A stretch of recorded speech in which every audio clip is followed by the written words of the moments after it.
एक बार चंदुवंशी राजकुमार भरत बुद्ध के सानिध्य भिक्षु के रूप में दीक्षित हुए।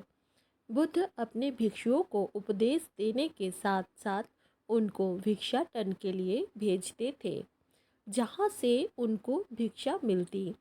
भरत को महात्मा बुद्ध ने भिक्षा लेने के लिए एक श्रापिका के घर पर भेजा।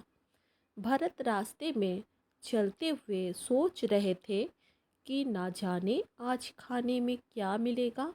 हमेशा महल में खाने के लिए अनगिनत स्वादिष्ट भोजन मिलते थे, लेकिन आज जो भी मिलेगा उसी से काम चलाना पड़ेगा।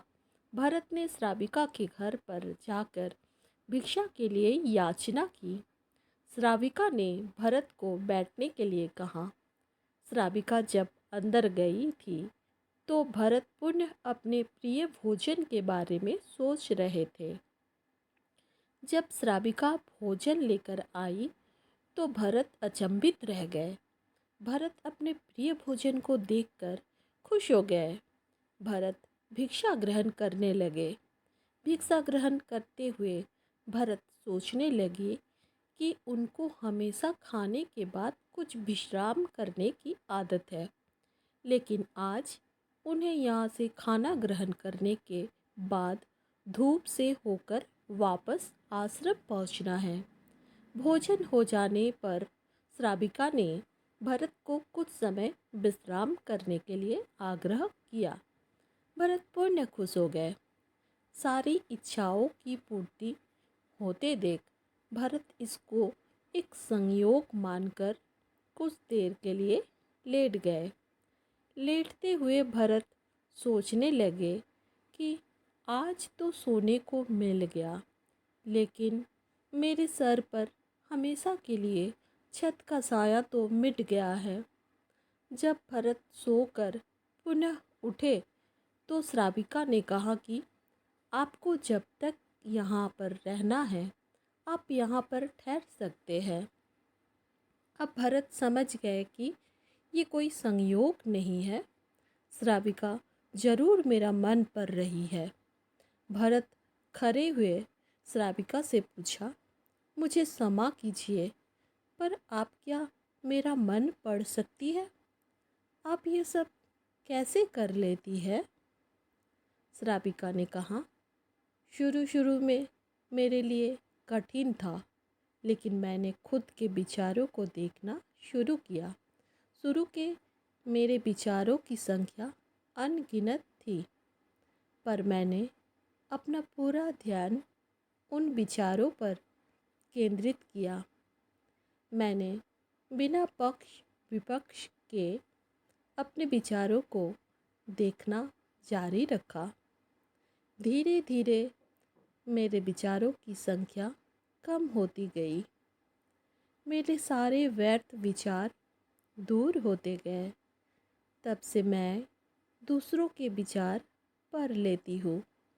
ये सब सुनकर भरत घबरा गए। भरत ने श्राविका से आज्ञा ली और वहाँ से निकल पड़े। रास्ते में चलते हुए भरत अपने मन के विचारों का स्मरण करने लगे। भरत के मन में श्राविका के बारे में अश्लील विचार आए। श्राविका ने भरत के बारे में क्या सोचा होगा? भरत को खुद पर शर्म आ रही थी।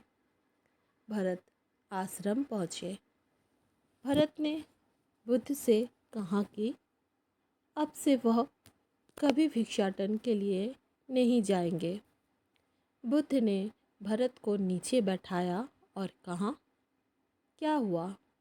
तुम मुझे अपनी व्यथा विस्तार से बताओ। भरत ने विस्तार से सारी बात बताई।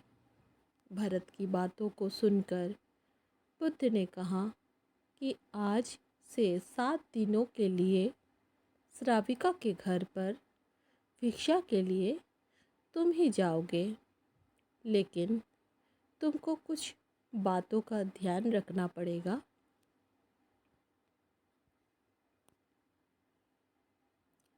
कल तुम जाते हुए अपने चित्त को पूरे होश में रखना। तुम्हारे अंदर कौन से विचार उठ रहे हैं, उन विचार पर ध्यान केंद्रित करना। होशपूर्ण और जागृता के साथ ध्यान करना कि कौन सी वासना तुम्हारे भीतर उठ रही है। इन सभी का ध्यान करते हुए जाना और फिर मुझसे विचार विमर्श करना। अगले दिन भरत बुद्ध के बताए अनुसार पूरे मार्ग में अपने होश को जागृत करते हुए चल रहा था। भिक्षु आज पूरी तरह से जगा हुआ था।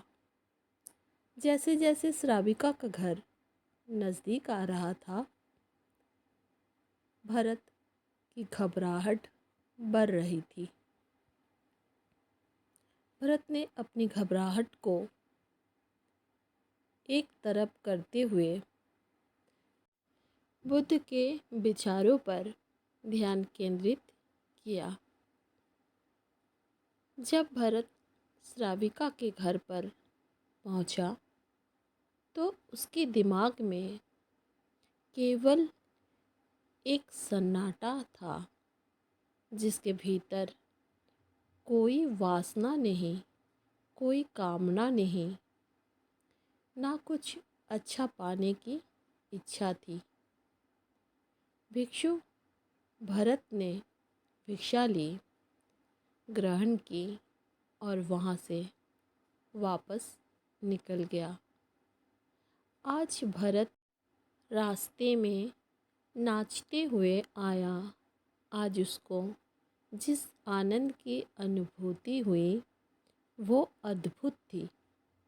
आज से पहले इस आनंद को उसने कभी महसूस नहीं किया। भरत ने आश्रम जाकर बुद्ध को प्रणाम किया।